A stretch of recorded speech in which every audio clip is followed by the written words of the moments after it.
C'est un dollar. J'étais dans une réunion, je vais vous rappeler après. Dès que j'ai fini.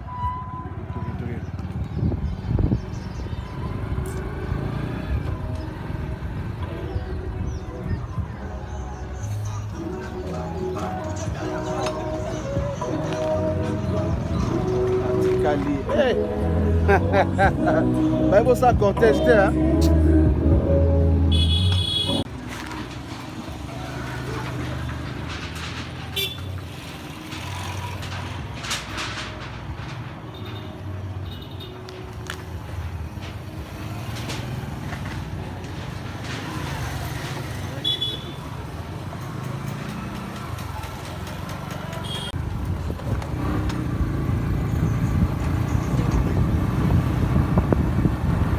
Le documentaire est très important. Hein.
Boleka, toleka lebino. Allez, on filme. Cela me sale bien dans ça maintenant.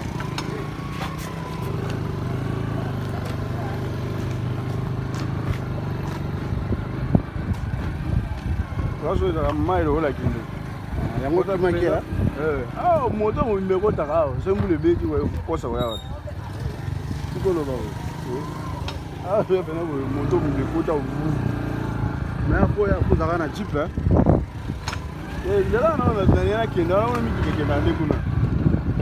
Même un jeep, ça va.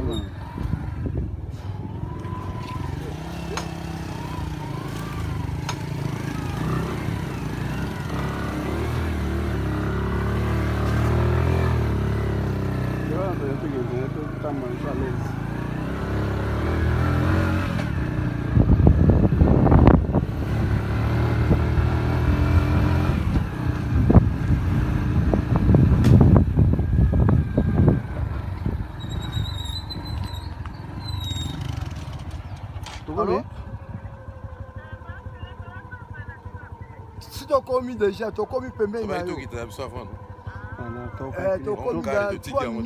Voilà. Ok, tu quittes. Ah, tu as posé ce matin. Ok. Chibo. Ah, Chibo. Voilà. Mon paradis. Allô? Tout me dit. Allô? Ouais. Oui, là. Attends là-bas, mais quand tu nous as fait venir.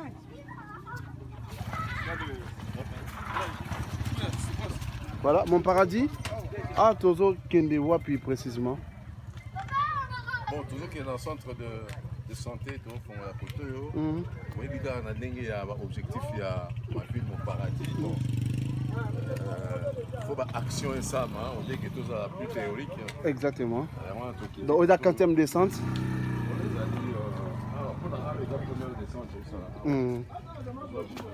Voilà, aux au moins environnement, il y a latina polo, aux au moins. Voilà.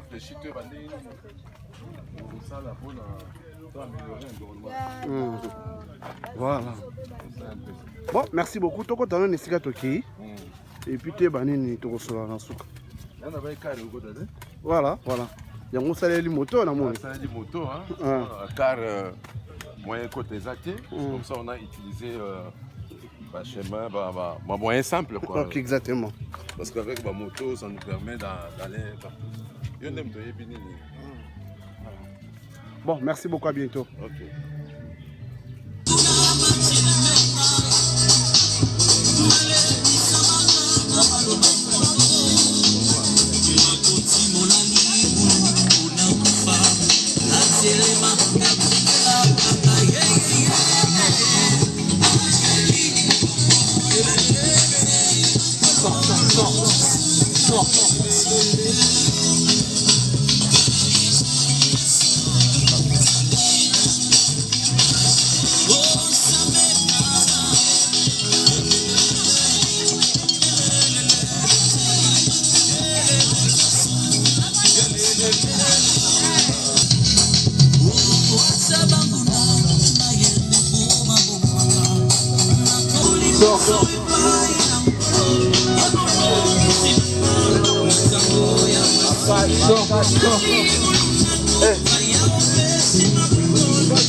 Centre hospitalier La Charité. Oh, ya Ebele, ouais, Ebele.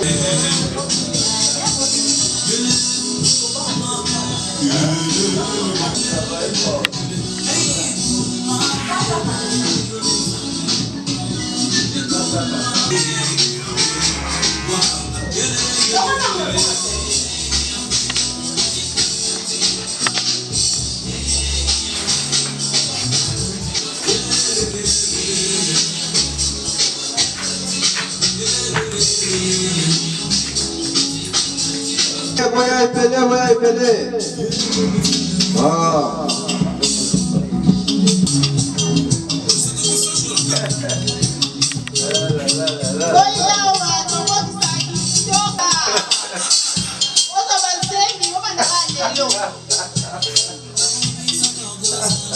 Constitution à Ophélie.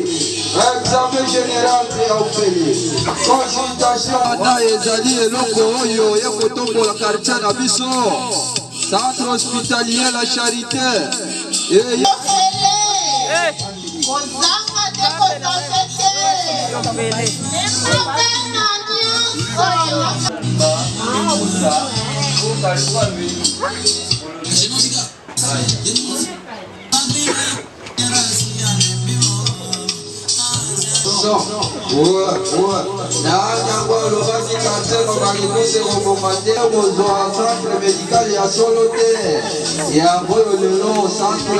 Voilà, biso moko tokomi na oyo ayeka biso moko ya kotombola quartier na biso.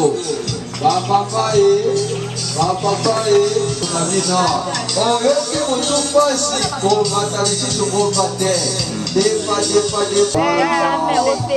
ezika mozala watako obeta kulolo wete santo ya kotomba. Voilà, colonel Kaya. Voilà. Bamususu Kaya na numéro 59. Voilà. Soki oyewana toza mobimba oyo mpenza tazazaka ye moko atakisa okoya kokutana na bakushel basafa. Bonsoir à tous. Avant toute chose, nous sommes obligés de chercher la présence de notre Père Céleste. Parce que lui-même il nous dit à chaque circonstance, vous devez toujours chercher ma présence. Il peut nous faire une courte prière d'ouverture. Totondio tokumusio pona kosangisa biso kati na bisiko oyo nkolo zwa lokumu zwa masanzo libela na kati na famille na biso na kati na bainvité na biso pona libela na libela. Tata topesi yo merci pona mayelo malamu yo pesi elenge mwasi na baninga na ye mususu tata pona kofongola centre oyo totiki yango na maboko na yo yozala mobateli ya centre oyo so bakoya ko se faire traiter awa yozala mobateli bango ozala mobikisi so bazali kosala na bainfirmier nyonso nkolo yosala mosala kati na bango bebisa nyonso ya mabe ezikisa nyonso ya mabe kati na bisika oyo mokonzi makila na yo ezinga sambi na bato nyonso nkolo yesu kristu yozala mobateli na bango bebisa nyonso ya mabe mpe kati na bato na yo basala mosala na yo nkolo yesu kristu basala mosala na yo nzambe na bikamwa yo bide chèque moko te ezala kati na bisika oyo nkolo mpona lokumu na bongo na yo bebisa nyonso na makila na yo oyo esokola lokumu kati na bisika oyo tata mosala no esalama otinda nyonso nkolo yesu kristu mpona kobikisama kati na bisika oyo nkolo sala mosala na yo. Nous tenons à remercier notre maman pour sa belle prière et l'Assemblée pour la révérence et le calme pendant cette prière. Nous ne pouvons pas passer comme ça sans toutefois se connaître. Nous allons passer directement à la présentation par rapport à l'agenda de notre cérémonie.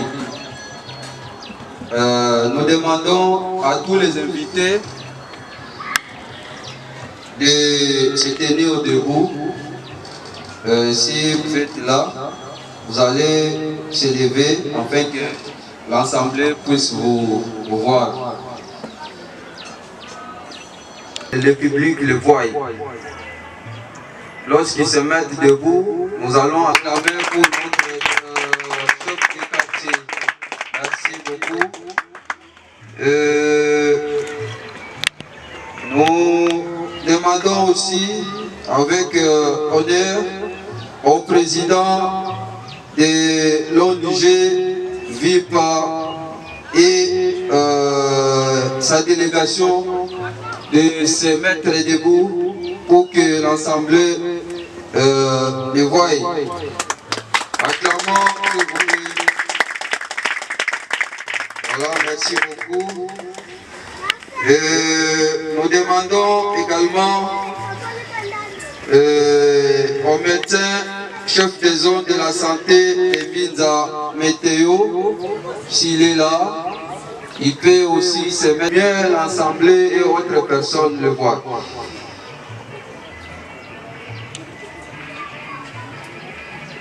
Au docteur Babi, du centre hospitalier La Charité, de se mettre debout. Acclamons pour notre docteur. Voilà, nous sommes très contents. Voilà. Nous demandons maintenant au président de l'ONG Ma ville, mon paradis, VIPA, de nous donner les discours d'inauguration de notre centre hospitalier La Charité. M'avoir accordé la parole.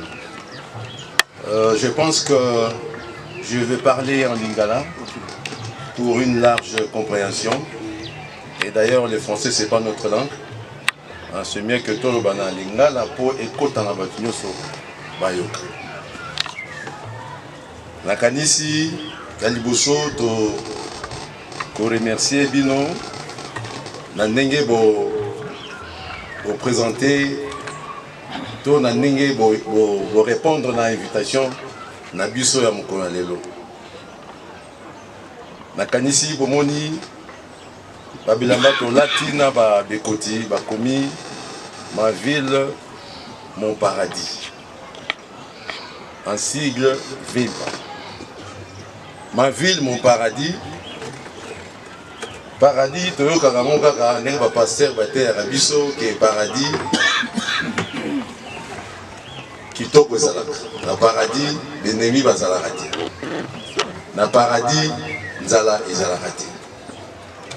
Mais balobi toujours que non, tout ça la bolango na mokili oyo ya biso tonase pona ceux qui toke na ngambo mosusu pour que na ngambo mosusu il faut kufa pour que na ngambo mosusu on a paradis biso tovandaki depuis le 4 juin 2015 nde gouvernement na biso epesa biso autorisation to bana refonctionner donc tozali ONG ya développement to comme ça bisika tovandi paradis paradis epa na biso ni koloba nini paradis ni koloba là où il fait bon vivre et beau vivre esika où muta ovanda un environnement ya kitoko et puis relation entre baninga ezala kitoko là où il fait beau vivre kitoko et bon vivre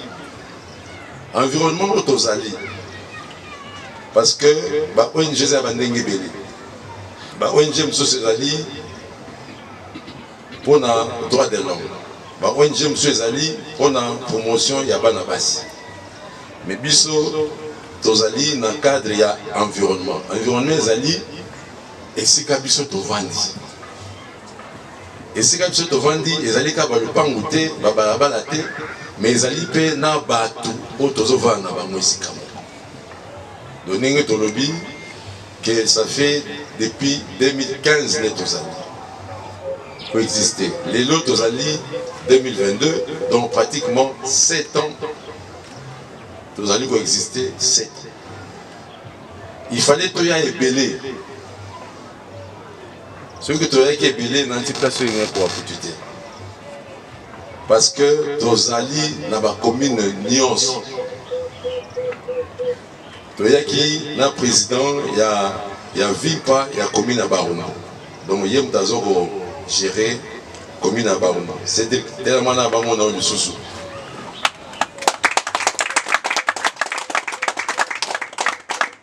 merci au Rwanda il y a un architecte il y a ton abandako au monde été comme on enquêté à Kemba mutu ndenge balobaka ekola nazali architecte lokola ngai mo pe nazali architecte urbaniste paysagiste donc nakokota na biso déjà totali tolobi ba problème ya environnement ezali ba gestion ya mai tout le monde déjà en dehors il y a santé mais en makambo susu tokosala elongo na bino ezali ONG ya bamindele te mais ezali ya biso moko bana kongo ndenge tolobaki que tozelaka te soki tokufi bo tokomi na paradis mais il faut paradis tobanda yango déjà na se mingi na biso surtout bajeune congolais toyokaka yango oh non nga en tout cas fana kende kaka poto bateka kaka mboka yango biso nyonso tokabala mbongo tokende toyokaka biloko ya ndenge mais bamindele batravaillaki baza extraordinaire te biso na bango toza ndenge moko kaka couleur kaka ya po nde échange biso lelo mundele akozala peut-être na groupe sanguin o ngai mutu mwindu mpe groupe sanguin o bakozwa makila oyo ngai mutu mwindu bakotya ye mais soki totali baraisonnement na bango ekeseni na biso epa na bango propreté ezali epa na bango salité eza te na opesa bino mwa exemple nga nasalaka université na nga awa te nasalaka 15 ans na mboka bapaya mais moko mosusu mwana 7 ans mundele mwana 7 ans un garçon na Allemagne na Berlin nabwaki soyi avant nakota na magasin mwana na mke ya 7 ans alibi non night bongo te nayokaka soni nazaki ja mokolo mwana mke ayebi deja ngeno babwaka soyi pambapamba te babwaka papier na nzela pambapamba te d'ailleurs kuna komona soko ofongoli saki ya moto n'importe qui étudiant ingénieur bien médecin omona kati aza na coin na ye moko oyo azotyaka bapapier na ye wana ya salite ntango akoma quelque part afongoli saki na ye akwati yango na poubelle ou bien amemi yango ntina ndako na ye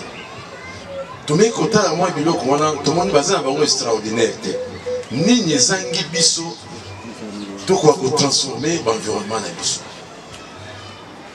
tozosala na biso politike te parce que toza politike te tozali organisation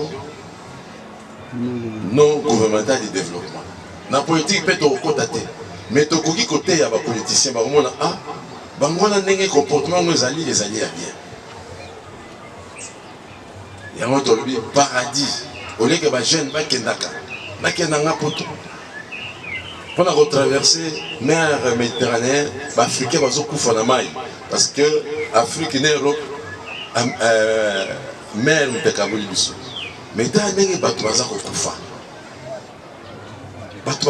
mpona batraverse de l'autre côté mpo kuna nde paradis mais mpo nini tosala paradis wana te epai na biso mais mpo tosala paradis wana epai na biso ezosenga d'abord changement ya mentalité na biso lelo oyo bakopesa biso mbongo ebele mais soki mentalité na biso echange te ekozala kaka pasi e mpo osala mpe makambo ya minene eza nango kaka te ofo koma na mbongo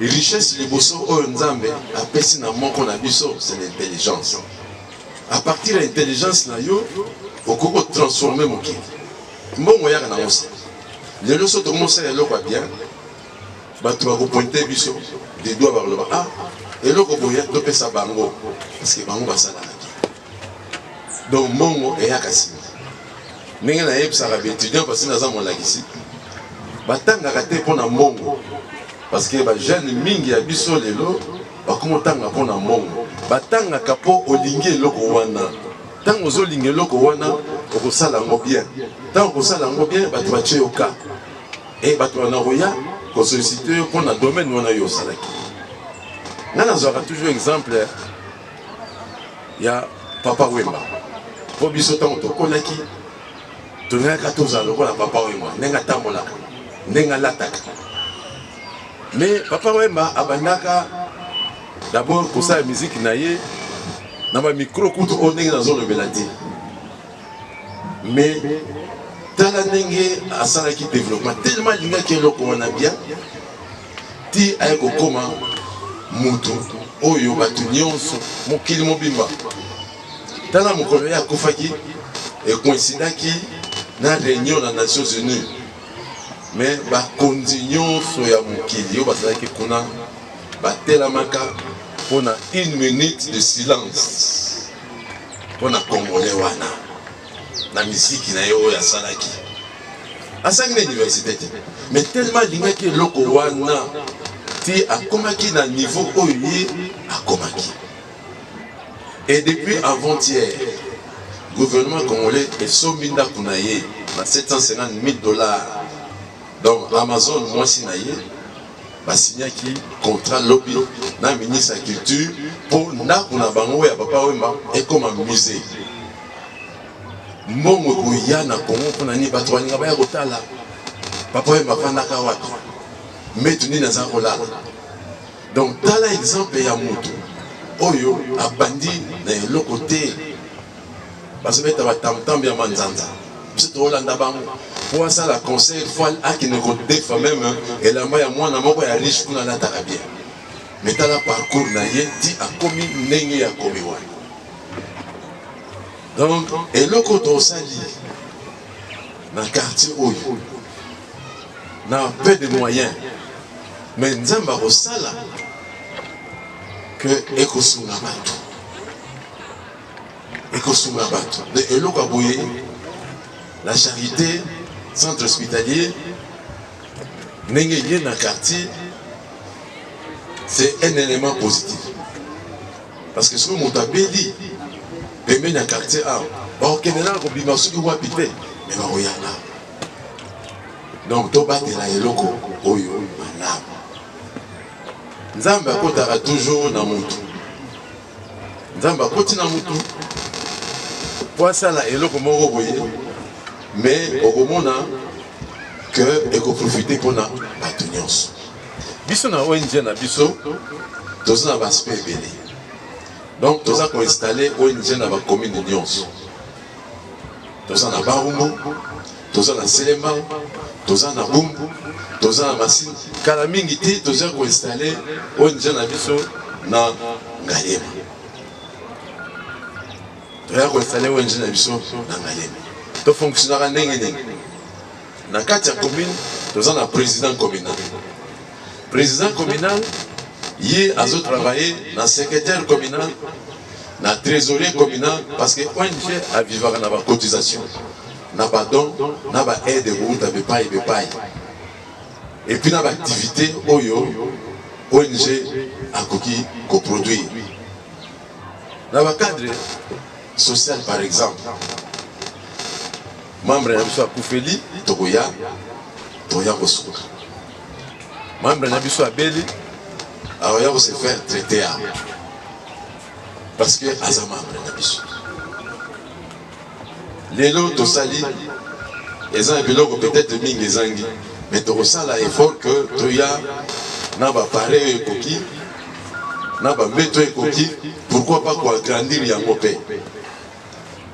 Ceux qui, par traitement, toujours, pèsent à tout, et ça dit qu'on s'ouvre à tout. Donc, nous avons traité de besoin bateau. Et pour notre personnel, il y a vraiment vous allez accueillant. Vous allez accueillant. Et tu as un environnement nini, tu as travaillé dans le parce que tu mingi peut bandeko baninga tokunda pour na kozanga mo. Moko msuna keko somba kisi na pharmacie. Ba yebsinga kisi moko bo ba yebsinga 200 francs. Na binini 2000 francs ou bien 200 francs. Oh 200 francs. Mais dans un environnement où il y a passé parfois 200 francs en un moto à Zana monté. Les autres c'est appelle la compassion. Ma maman a personnel la biso. Oui, on va tout bien. Tous à l'exemplaire. Tous à la batouana té. N'est-ce que tout le monde a ok tika moto pour pas traiter dans le monde. Mon yaka na mosi manetolo. Mon yaka na mosi. D'abord Valère Yamoto. Valère Yamoto. Moutou azarana prité. Moutou azarana prité. Donc elle musikate. Donc c'est que moi idée quelqu'un qui a né na onje na biso, mais loko tozo funga lelo la charité centre hospitalier to batela. Et pendant biso to soko botangi to lobi environnement sain pour une vie saine. Donc propriété faisant makasi banana kati ya bâtiment et na libanda pe ya bâtiment na biso. Surtout l'installation sanitaire. Nous allons vraiment na respect nango po yango parfois pe ko tirer moi bato parce que dans la centre nous sommes aux homona oya ki na moi malade muke mais et ko bakisa ma pona ni environnement wana ezali bien donc tous à l'exemplaire na quartier oyo ndenge to koyamba bato ndenge to ko entretenir le milieu de travail na biso ne ekosala que bato ba ya mingi étant bato bazo ya mingi biso to koma parce que tolobi ba don ba aide boyebi ka mikila poto ba ngone tolobi bazaja na paradis eza bisika ou bazo transformer balingi ba boaka na bango ba beto hôpital balingi ba boaka na bango biloko mais ceux qui tous na bolam ba kotinda bat na bango awa ba ye batali biso ndenge tozo travailler to kozo ba don lobi au moins na bon to bakisa kuna to yokana to bakisa kuna et comme peut centre ya munene ndenge ba centre mususu et là, dans le quartier, dans le ici, tu battes l'amour, madame. Tu battes là parce que il y a un négocié avec le développement, surtout en matière de santé, tu trouves moins amélioration. Dans le ici, on a les lots et coquilles. Mais tant que tu regardes l'installation, il y a un comité, il y a ma ville, mon paradis. Nangalema, Naganti, Bino, d'abord, dans le quartier, vous avez une invitation pour vous développer ma cambétali pour une génération. Dans ce qui le CPDP, dans la présence, il y a chef, il y a localité à représenter l'État. Pour le conseil, ceux qui montent à l'État, donc merci pour la disponibilité. Merci beaucoup. Dans ce qui tous nous avons suivi le discours du président de... La tante, maman, qui est accoucheuse et la femme sage. Veuillez vous lever, maman.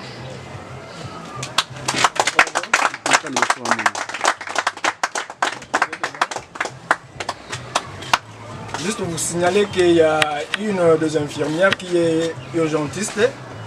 Elle est un peu malade, elle s'est excusée. Elle s'appelle l'infirmière Plamedi.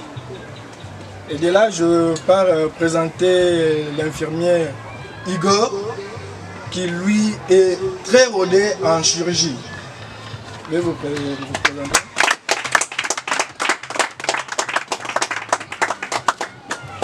Et ils seront à 4. Comme je viens de dire tantôt, l'autre s'est excusé. Et la 4e infirmière, c'est Rachel. Elle est rodée aux urgences ainsi qu'en chirurgie. C'est là l'équipe médicale qui sera à votre service. Nous vous promettons de bons soins et de vous rendre vraiment un traitement paradisiaque, comme vient de dire le président. Merci beaucoup.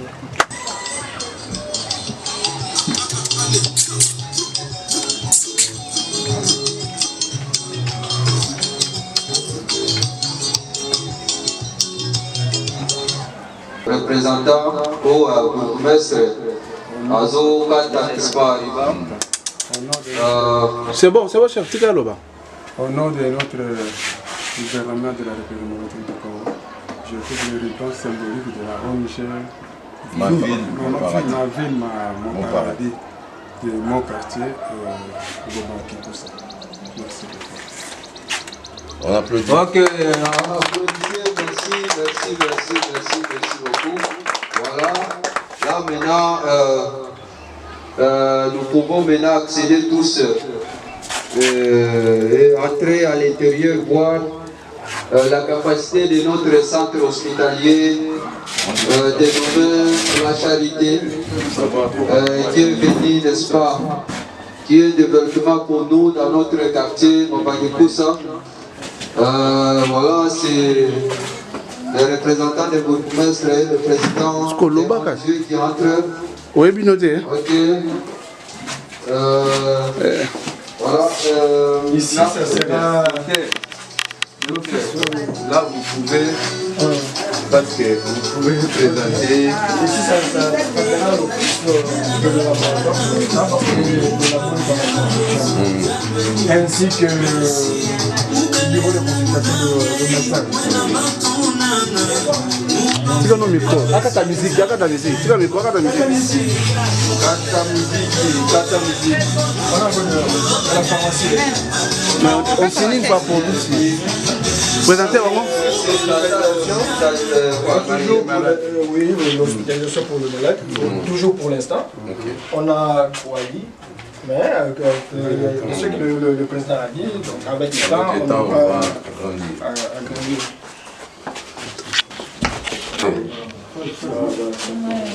Bon.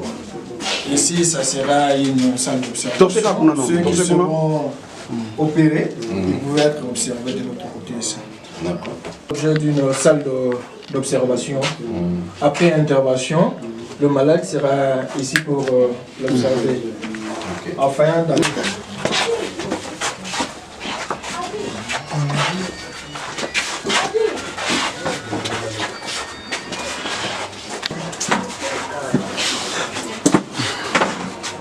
ici, c'est la salle d'attente. La salle d'attente. Comme on avait dit, nous sommes au début et après on va transformer ça. Bon, vraiment, je suis très content, vraiment ravi, vraiment très content. Il n'y a rien vraiment à ajouter. Voilà, un petit mot. Bon, ma vie, mon paradis, c'est la toute première fois, mais je vois ce film vraiment. Le président avait déjà parlé, il avait beaucoup d'idées vraiment qui va venir à l'avenir. Beaucoup d'idées. Je suis vraiment très flatté. Et bon, ça c'est bon. Je vais quand même transmettre les messages comme je suis de la presse. On vient même les voisins, je vais quand même transmettre les messages. Voilà. Bon. Quartier Nangaba bâti confiance. Mais là on a bango et il y a ma colo, il faut soutenir, il n'y a rien à ajouter, il n'y a rien à dire. Bien, je pense que nous avons attendu la journée d'aujourd'hui pour l'inauguration de notre centre hospitalier La Charité. Nous avons dit que nous ne voulons plus être dans les bureaux. Il faut que nous commençons les actions sur le terrain.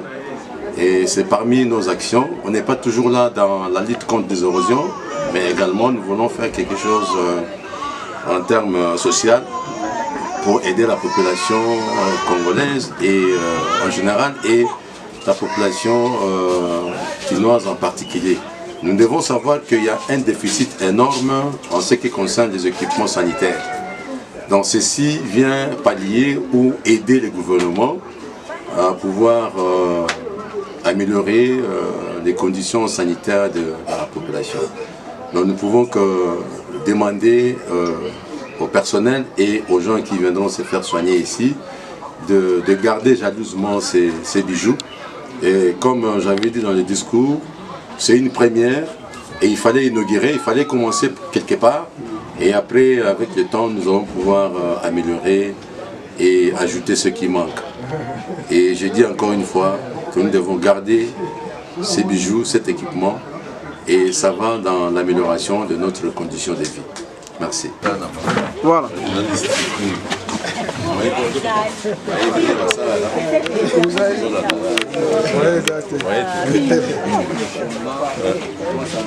Ah oui.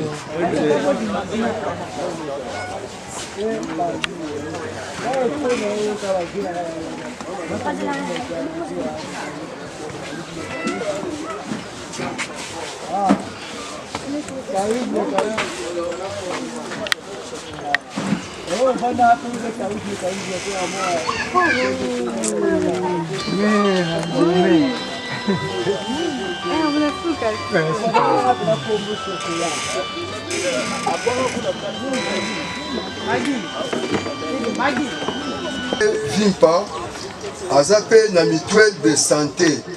Mutuelle de santé ezali na moto nyonso akosepela nango aya kozwa fiche epai ya mama Marie.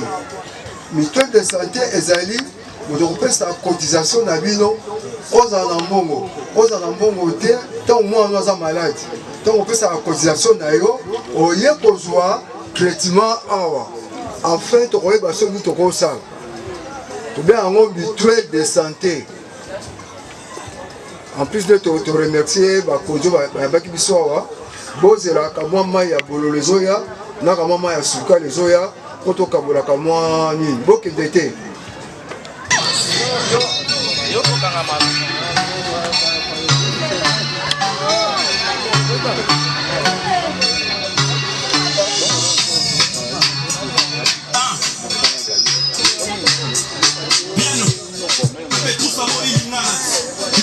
Français n'était à Liban. Moutounio sont à Lingui, à Zaki, Kakaopé, Takamo, Français, Babo Kilo. Baya, Bawanga, Namalekwa, Basibisa, Choko, Balanda, Français, Naba, VIP. Bakima, Bisso, Nangane, Kouen, Koma, Seven, Karo, Claire, Kuna, Place,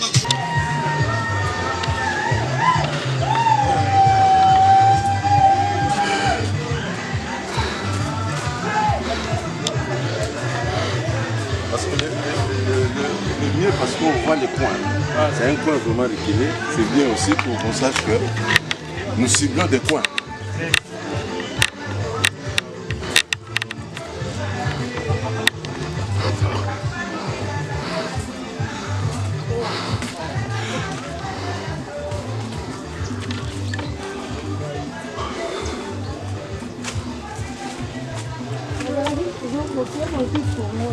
Porque lá no Rojola botou que não dá mais, botou que botou em cima da botou que